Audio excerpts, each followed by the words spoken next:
तो स्वागत है दोस्तों आपका हमारी कैट पावर ट्यूटोरियल सीरीज के अंदर। मैं हूं Pradeep Sangwan from design science. तो आज हम इस वीडियो के अंदर सीखने जा रहे हैं cp_dwg सेट कमांड का नेक्स्ट पार्ट, जो कि है पार्ट 3। तो पिछले पार्ट्स में हमने सीखा था डिस्प्ले सेटिंग और अदर सेटिंग्स के बारे में।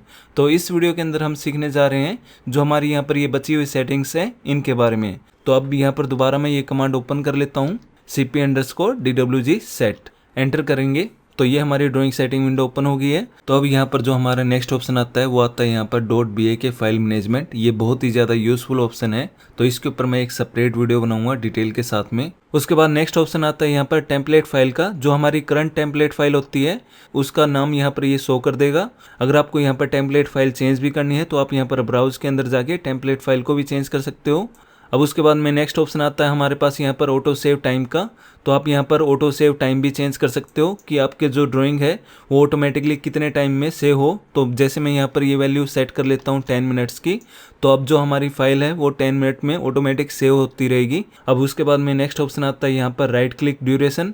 तो आप यहाँ पर जो हमारी राइट क्लिक ओपन होने की ड्यूरेशन है उसको यहाँ पर आप चेंज कर सकते हो। जैसे अगर आपका राइट क्लिक अगर काफ़ी टाइम के बाद अगर खुल रहा है तो आप यहाँ पर इसको चेंज कर लीजिए। जो मिनिमम वैल्यू है यहाँ पर वो हमारी 100 ms रहेगी। अब उसके बाद में नेक्स्ट ऑप्शन आता है यहाँ पर बैकग्राउंड कलर का। आप यहाँ से डायरेक्टली बैकग्राउंड कलर चेंज कर सकते हो मॉडल स्पेस का, और साथ में आप यहाँ पर पेपर स्पेस का भी बैकग्राउंड कलर चेंज कर सकते हो। अब उसके बाद में नेक्स्ट ऑप्शन आता है हमारे पास यहाँ पर एंगल कंट्रोल का। एंगल कंट्रोल के अंदर हम यहाँ पर एंगल की डायरेक्शन को सेट कर सकते हैं। तो यहाँ पर ये एंगल 0 डायरेक्शन ईस्ट है, आप इसको नॉर्थ वेस्ट साउथ यहाँ से भी सेट कर सकते हो। तो यहाँ से हम एंगल की सेटिंग्स को चेंज कर सकते हैं। अब उसके बाद में जो नेक्स्ट ऑप्शन आता है मोस्ट इंपॉर्टेंट, वो आता है यहाँ पर यूनिट सेव फॉर्मेट। तो सबसे पहला ऑप्शन है यहाँ पर ड्राइंग यूनिट का। जो हमारी ड्राइंग की करंट यूनिट है अभी वो यहाँ पर आपको शो हो जाएगी। तो जैसे मैं यहाँ पर ये क्लिक करता हूँ ड्रॉप डाउन के ऊपर, तो आप देख रहे होगे यहाँ पर हमारे पास दो वैल्यू आ रही है, मैट्रिक इंपेरियल।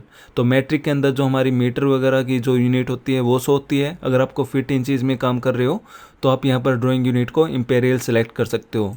अब उसके बाद में जो नेक्स्ट ऑप्शन आता है हमारे पास वो आता है यहाँ पर इंसर्शन यूनिट का। तो ये मोस्ट यूजफुल ऑप्शन है दोस्तों। इसका यूज़ क्या है, जब हम यहाँ पर एक ड्राइंग के अंदर कोई भी ऑब्जेक्ट को कॉपी करके अगर दूसरी ड्राइंग के अंदर अगर पेस्ट करते हैं तो उसकी यूनिट चेंज हो जाती है, उसका जो स्केल है वो मैच नहीं करता। तो इसलिए अगर हमें वो ऑब्जेक्ट सेम स्केल के ऊपर अगर चाहिए तो हम उसके लिए यहाँ पर इंसर्शन यूनिट को चेंज कर लेंगे। जो हमारी यहाँ पर इस ड्राइंग के अंदर इंसर्शन यूनिट होगी वही हमें इंसर्शन यूनिट हमें दूसरी ड्राइंग के अंदर सेट करनी होगी। तो जैसे अगर फॉर एग्जांपल इस ड्राइंग के अंदर अगर हमारी इंसर्शन यूनिट अगर फिट है तो हम यहाँ पर फिट सेलेक्ट करेंगे, और दूसरी ड्राइंग के अंदर भी इंसर्शन यूनिट फिट सेलेक्ट करेंगे, और उसके बाद में ऑब्जेक्ट को कॉपी पेस्ट कर लेंगे। तो उससे जो हमारी ये प्रॉब्लम आती है स्केल की वो हमारी खत्म हो जाएगी। अब उसके बाद में नेक्स्ट ऑप्शन आता है यहाँ पर वो आता है डायमेंशन यूनिट का, कि अगर आपको यहाँ पर डायमेंशन यूनिट चेंज करनी है, प्राइमरी यूनिट जो होती है हमारी, तो आप यहाँ पर भी डायरेक्ट चेंज कर सकते हो। अब उसके बाद में नेक्स्ट ऑप्शन आता है यहाँ पर सेव फॉर्मेट का। तो जो हमारा डिफ़ॉल्ट सेव फॉर्मेट है वो DWG 2018 सेट होता है। अगर आपको यहाँ पर ये डिफ़ॉल्ट अगर सेव फॉर्मेट चेंज करना है तो आप यहाँ से चेंज कर सकते हो। जैसे अगर मैं यहाँ पर DWG 2013 कर दूंगा तो अब जितनी भी बार मैं यहाँ पर ड्राइंग को सेव करूँगा तो वो DWG 2013 के अंदर, तो यहाँ से हम ड्राइंग का फॉर्मेट चेंज कर सकते हैं। अब उसके बाद में नेक्स्ट ऑप्शन आता है यहाँ पर क्लिपबोर्ड DWG फॉर्मेट, कि अगर आपने एक ड्राइंग से अगर ऑब्जेक्ट्स को कॉपी किया है तो जो उसका फॉर्मेट है वो भी हमारा एज इट इज़ पेस्ट होता है वहाँ पर जो हमारी न्यू ड्राइंग है।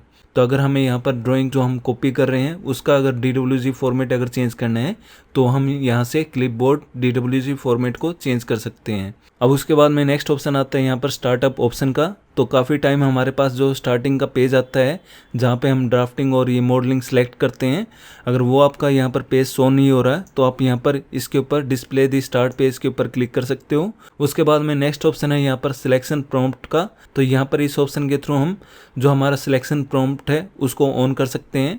तो जैसे मैं यहाँ पर एक एग्जाम्पल के तौर पर अभी मैं यहाँ पर ओके कर लेता हूँ और यहाँ पर मैं p-edit कमांड लेता हूँ। तो अभी जैसे मैं यहाँ पर एक पॉलीलाइन सेलेक्ट कर लेता हूँ तो अभी आप यहाँ पर देख रहे होगे जो हमारे पास यहाँ पर ये कमांड्स है ये सभी कमांड लाइन के अंदर आ रही है।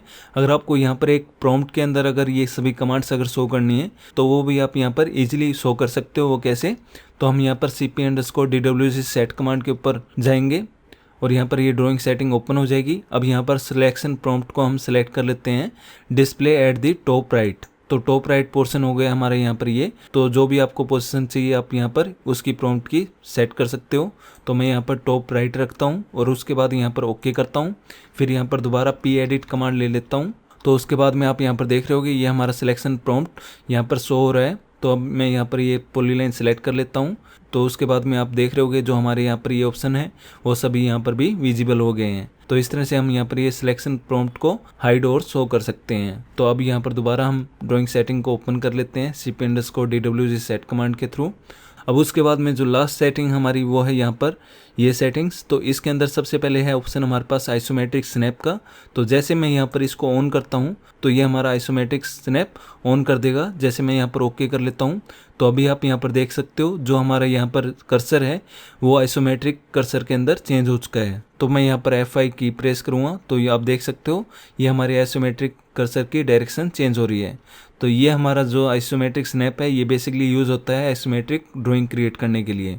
तो अभी जैसे मैं यहाँ पर दोबारा cp_dwg सेट कमांड ओपन कर लेता हूँ, यहाँ पर आइसोमेट्रिक स्नैप को ऑफ कर लेता हूँ। अब उसके बाद में यहाँ पर आता है ड्रैग एंटिटीज़ वाइल मूव और कॉपी। तो काफ़ी टाइम क्या होता है जैसे मैं यहाँ पर इस सेटिंग को ऑफ कर लेता हूँ और ओके करता हूँ। अभी जैसे मैं यहाँ पर मूव कमांड लेता हूँ, M एंटर करता हूँ और ये एंटिटी सेलेक्ट कर लेता हूँ, राइट क्लिक करता हूँ। अब जैसे मैं यहाँ पर इस एंटिटी को अगर मूव करना चाह रहा हूँ यहाँ से तो यहाँ पर ये एंटिटी मूव नहीं हो रही है। तो जैसे मैं यहाँ पर ये क्लिक करूँगा तभी यहाँ पर ये विजिबल होगी। तो अभी यहाँ पर ड्राइंग सेटिंग को दोबारा ओपन करेंगे।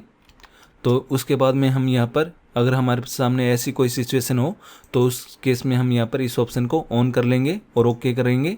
अब यहाँ पर दोबारा इस एंटिटी को सिलेक्ट करता हूँ, M एंटर करता हूँ और उसके बाद में आप देख सकते हो यहाँ पर जब हम मूव कर रहे हैं तो इसका जो प्रीव्यू है वो यहाँ पर शो हो रहा है। तो इस तरह से हम यहाँ पर इस सेटिंग को ऑन कर सकते हैं। अब दोबारा मैं यहाँ पर ड्राइंग सेटिंग ओपन कर लेता हूँ। अब उसके बाद में नेक्स्ट ऑप्शन इसके अंदर आता है फेड कंट्रोल का, कि अगर आपके पास यहाँ पर लॉग लेयर है, रेफरेंस एडिट लेयर्स हैं या एक्सरेफ लेयर्स हैं तो उनका जो फेड की परसेंटेज है वो आप यहाँ से इंक्रीज और डिक्रीज कर सकते हो। तो अभी फॉर एग्जांपल जैसे यहाँ पर जितने भी ऑब्जेक्ट्स हमारे जो यहाँ पर 0 लेयर्स के अंदर क्रिएट हुए हैं उनको मैं यहाँ पर लॉक कर लेता हूँ। तो आप देख सकते हो ये सभी हमारे ऑब्जेक्ट्स फेड पड़ गए हैं।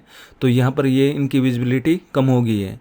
तो यहाँ पर इनकी विजिबिलिटी को हम ड्राइंग सेटिंग के अंदर कंट्रोल भी कर सकते हैं। जैसे मैं यहाँ पर ड्राइंग सेटिंग ओपन कर लेता हूँ दोबारा, तो यहाँ पर जितनी भी वैल्यू हम यहाँ पर इंक्रीज करेंगे इनका जो फेडिंग परसेंटेज है वो इंक्रीज हो जाएगा। जैसे मैं यहाँ पर 80 कर लेता हूँ और फिर यहाँ पर ओके करता हूँ और फिर यहाँ पर ये दोबारा लॉक अनलॉक करके दोबारा लॉक कर देता हूँ। तो अब आप देख सकते हो इनकी जो विजिबिलिटी है वो बिल्कुल लो हो चुकी है। तो इस तरह से हम यहाँ पर इनका जो फेड परसेंटेज है वो कंट्रोल कर सकते हैं। तो मैं यहाँ पर ड्राइंग सेटिंग दोबारा ओपन कर लेता हूँ। तो इस तरह से दोस्तों हम यहाँ पर इन सभी सेटिंग्स का यूज़ करते हैं। आई होप आपको ये सभी सेटिंग्स इजीली समझ में आ गई होगी। तो इस तरह से दोस्तों हम यहाँ पर ये मोस्ट कॉमन ब्रिक्सकैड ड्राइंग सेटिंग्स का यूज़ करते हैं। अगर आपने अभी तक कैड पावर को डाउनलोड नहीं किया है तो प्लीज़ आप कैड पावर को डाउनलोड कीजिए, उसका लिंक आपको डिस्क्रिप्शन में मिल जाएगा और इसका बेनिफिट उठाइए दोस्तों। ये काफ़ी ज़्यादा यूज़फुल है और इससे आपका काफ़ी ज़्यादा टाइम बचेगा और आपका जो वर्क फ्लो है वो काफ़ी ज़्यादा फास्ट हो जाएगा।